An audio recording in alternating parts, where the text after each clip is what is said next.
All right, we got the London Guardian reporter coming up in T-minus 9 minutes. A bunch of other guests I'll tell you about later, but I wanted to finish up with Paul Watson.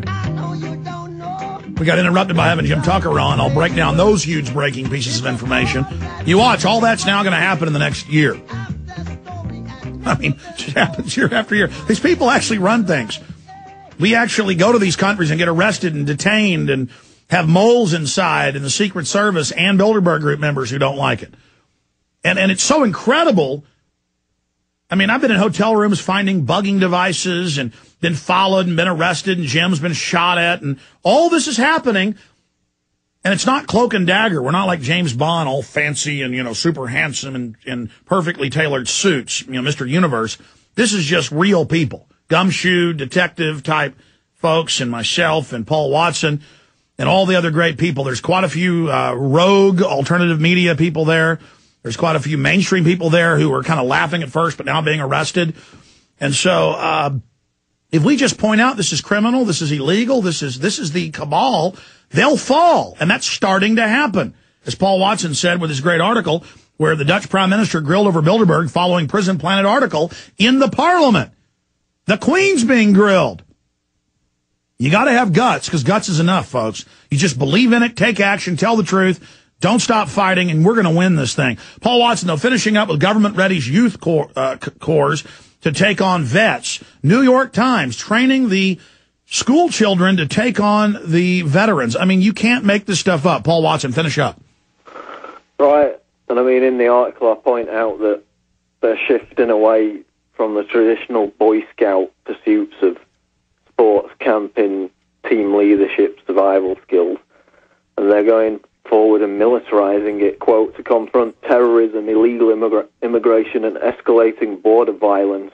And it's all under the banner of this Explorers program, which is exactly how the Hitler Youth came into being. It started out as the Boy Scouts, and then it was militarized and became a preparatory school for the training of future Nazi leaders. And I don't say that lightly. I mean, this screams out Hitler Youth to me when you see these pictures of these teenagers with guns, and they're being sent out to disarm disgruntled Iraq war veterans and people like that who are all catalogued in the Homeland Security lexicon. Disarm them. There's photos of Homeland Security saying go in and kill everybody. I mean, kids are practicing killing adults. Good Lord. This is going to be introduced under the pretext of a national crisis, which relates to something that's we're just going to post on the website now. There's a top influenza expert called Dr. Henry L. Neiman, and he's saying that now because there's been a case of swine flu in Scotland, which, quote, fulfills the WHO requirement of community transmission in 2 or more regions, that the WHO are about to raise the pandemic level from 5 to 6, even though, swine flu has proven less deadly than the common influenza. Which allows them to go around laws. Which allows them to basically suspend laws and bring in that George Bush, now Obama emergency. And they're saying, as I predicted, it will mutate in the fall and kill everybody. That's probably hype too, folks. But to fearmonger everyone into taking the new special triple shot, now you got to have 3 flu vaccines every year, Paul.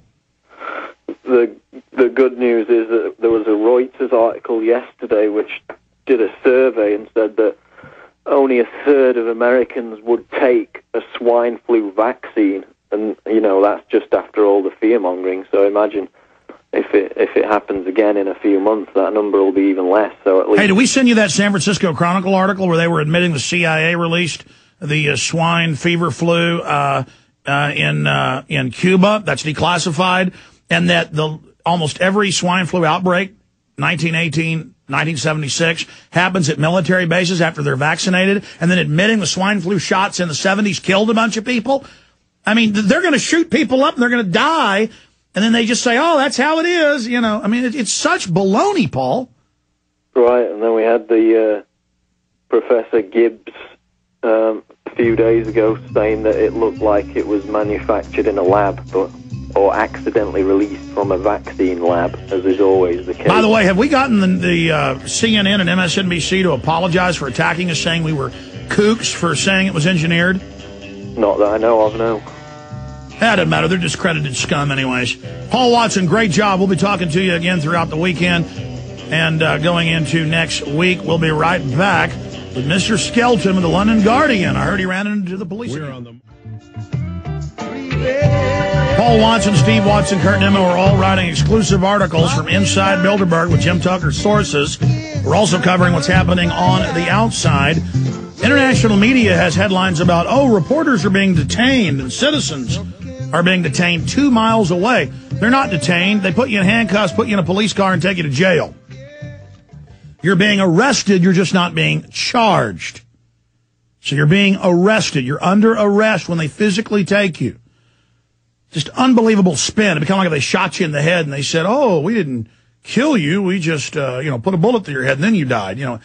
It's this, this endless whitewashing of what's really going on. We have him from outside Athens, Greece, at the site of Bilderberg 2009. We're going to go to Charlie Skelton in just one moment, writer for one of the biggest newspapers in the world, the London Guardian. Before we talk to this reporter who was arrested twice in the first 2 days of this, I heard he had a fracas today from Jim Tucker. We'll get details. Jim said a bunch of other reporters got arrested and detained. We will go over that coming up. But first, I wanted to tell the listeners about a few of our sponsors. And one of those sponsors is pepperspray.com. Again, that's pepperspray.com, ladies and gentlemen. Be sure and check them out online. And they have the best deals I've seen anywhere on stun guns and tasers and animal repellents, home safety, personal alarms, big old fire extinguisher size spray bottles of mace and pepper spray down to little bitty ones that look like pins, but still spray a lot of it out. This is the one-stop shop for non-lethal weapons. And again, I believe in citizens having tasers. I believe in citizens having stun guns. I'm against the police misusing them or citizens misusing them. But everybody should get a taser and a stun gun, especially if your wife didn't want to have a gun, but, she goes to dangerous places, or you're in a city where you can't have a gun, but you can't have one of these. These are powerful tools to protect yourself, ladies and gentlemen, especially if you're jogging and things like that. You can put it in your little backpack or fanny pack. Again, take action, defend yourselves, put it in your car. You never know when you're going to need it. Pepperspray.com, 800-908-9988, 800-908-9988, pepperspray.com. Fabulous folks. Be sure and check them out today. And yes, we are having a money bomb because we built the new radio/TV studio here, but we can get the space next door to us. The last money bomb was only enough to move to these studios and build this. We need another money bomb to build the official TV studios. We ran out of money. And we've already raised $15,000. That would buy one decent studio camera, but we buy even cheaper ones that are $5,000. But the point is, it takes a lot of money to do this, even on the cheaps. So the money bomb is coming up June 11th. You can go ahead and donate now, PayPal, credit card, or mail it in. You'll put it there on the thermometer we have, going towards $250,000, $350,000 that we need. That's our goal. And that was what the money bomb did a year ago, that it helped us move into these facilities, hire more people. I mean, we spent every dime of it on this operation. Every dime of the money donated in the money bomb will also go to expand what we're doing here, ladies and gentlemen. So again, I want to ask folks to go there and pledge to give on that date of June 11th. Or if you want to go ahead and give now, you can do that as well. It's kind of a pledge drive we are doing here. Another way to support us is your PrisonPlanet.tv memberships, now 5 years up and running. We keep adding new functions, more videos, live feeds for the PrisonPlanet.tv members.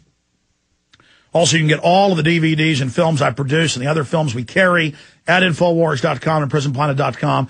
Like the new Aaron Russo interview. It's the interview we released on the web for free, but some added behind-the-scenes parts of the interview we didn't put out, and a modern commentary by myself with modern events that have happened, and a lot more. So you can get that as well at Infowars.com or by calling toll-free 888-253-3139. We have also, in closing, started taking the best interviews every month and putting out a new video. And the first edition of this is out with David Icke, Alan Watt, the Austin police chief, Joe Rogan, a bunch of other people, 2-hour film in high quality, digital quality, and a lot more. That is now available, and that is now shipping now at Infowars.com. It is the DVD Arsenal Volume 1, and we're going to have a lot more of these coming out in the next few weeks. Okay, and then after we're caught up, it'll be every month one comes out. They're going to be coming out every week now for the next few weeks. We got 4 or 5, because we're doing January, February, March, April, doing those first 4 months now. Okay, enough about that. Let's go to our guest joining us from right outside the Bilderberg Conference. He is a London Guardian reporter, and we really do appreciate Mr. Skelton coming on the show today. Charlie Skelton, I heard you had problems again today with the supposed no free speech in the EU. I did. I've had a strange day. I genuinely wanted to have a quiet day, keep my head down, not be arrested, and just write some reports on Bilderberg. It didn't turn out that way, because when I got up...